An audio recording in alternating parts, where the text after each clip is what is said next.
தமிழ்நாட்டில் கட்டணமில்லா பேருந்து திட்ட விரிவாக்கத்தை அறிவித்த முதலமைச்சர் ஜோசப் விஜய்க்கு தமிழ்நாடு காங்கிரஸ் கமிட்டி தலைவர் மாணிக்கம் தாக்கூர் நன்றி தெரிவித்துள்ளார்.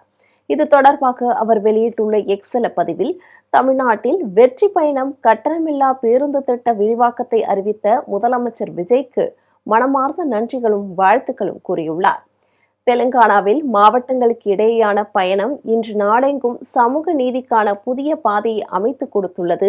இதேபோல் தமிழகத்தில் டீலக்ஸ் எக்ஸ்பிரஸ் பேருந்துகளிலும் 40 கிலோமீட்டர் வரம்பின்றி மாவட்டங்களுக்கு இடையே கட்டணமில்லா பயணம் அனுமதிக்கப்படுவது குடும்பங்களின் மாதாந்திர போக்குவரத்து செலவை மிச்சப்படுத்துவதோடு கிராமப்புற பெண்கள் மற்றும் திருநங்கைகளின் கல்வி, வேலைவாய்ப்பு மற்றும் பொருளாதார சுதந்திரத்தை உறுதி செய்யும் சமூக நீதி முன்னெடுப்பு என்று புகழாரம் சூட்டியுள்ளார்.